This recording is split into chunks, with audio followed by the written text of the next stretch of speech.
আসসালামু আলাইকুম রহমতুল্লাহি বরকাতুহ। প্রিয় হাজির ভাইরা, আমার বন্ধুরা, আমি ইনশাআল্লাহর আমল নিয়ে হযরত সুলাইমান আলাইহিস সালামের ছোট্ট একটা ঘটনা আপনাদের সামনে তুলে ধরব। হাদিসের মধ্যে আছে হযরত সুলাইমান আলাইহিস সালাম তিনি ১০০টা বিবাহ করিয়াছেন।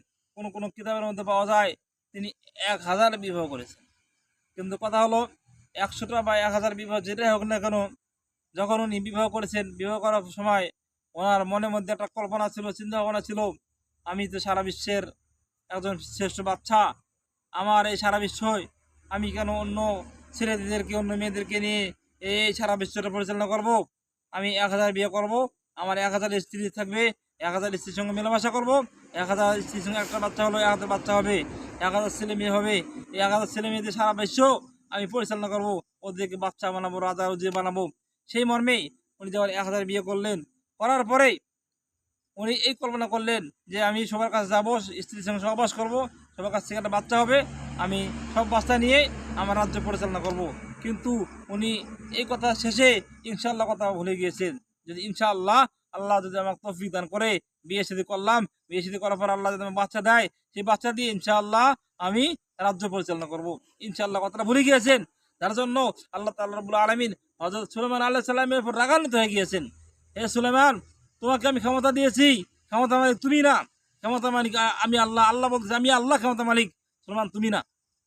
তুমি আমাকে ছাড়াই তুমি অহংকারী তাকবীর করে বলতেছো যে তুমি ১০০০ বিয়ে করলে, ১০০০ বাচ্চা জন্ম দিবা, বাচ্চা দেওয়া মালিক আমি আল্লাহ। কিন্তু দেখা গেল ভাইরা আমার, বন্ধুরা আমার, সুলাইমান আলাইহিস সালাম ১০০০ বিয়ে করলেন, করা শেষ, সমস্ত স্ত্রীর কাছে গেলেন, সহবাস করলেন, কিন্তু বাচ্চা হলো না, বাচ্চা হলো না, বাচ্চা হলোই না। লাস্ট পর্যন্ত ১০০০ স্ত্রীর কাছ থেকে বা ১০০ স্ত্রীর কাছ থেকে একটি মাত্র বাচ্চা হয়েছে। সে বাচ্চাটা বিকলাঙ্গ, প্রতিবন্ধী বাচ্চা হয়েছে। এবং এই জায়গায় ওনাকে দেখাই দিল যে সুলাইমান, তুমি বাচ্চা দেওয়ার মালিক না, আমার আল্লাহ। আল্লাহ বলছে আমি বাচ্চা দেওয়ার মালিক। এবং যে সুলাইমান তিনি তেনার রাজ্য পরিচালনা করবে, তিনি মনে মনে কল্পনা করেছিল যে সারা পৃথিবীর রাজা বাচ্চা আমি, সারা পৃথিবীর রাজা আমি, একাই পৃথিবী কন্ট্রোল করি।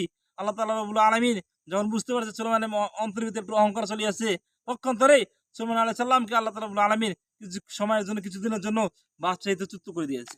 উনি, ওনার কাছে বাদশাহী নাই, উনি হয়ে গেছেন দেশের একজন ফকির, ভিক্ষুক, একবারে নিঃস্ব একজন ব্যক্তি হয়ে গিয়েছেন। তাই আল্লাহ তাআলা রাব্বুল আলামিন মুহূর্তের মধ্যে কোন ব্যক্তিকে ইজ্জত দান করেন, মুহূর্তের মধ্যে কোন ব্যক্তিকে বেইজ্জত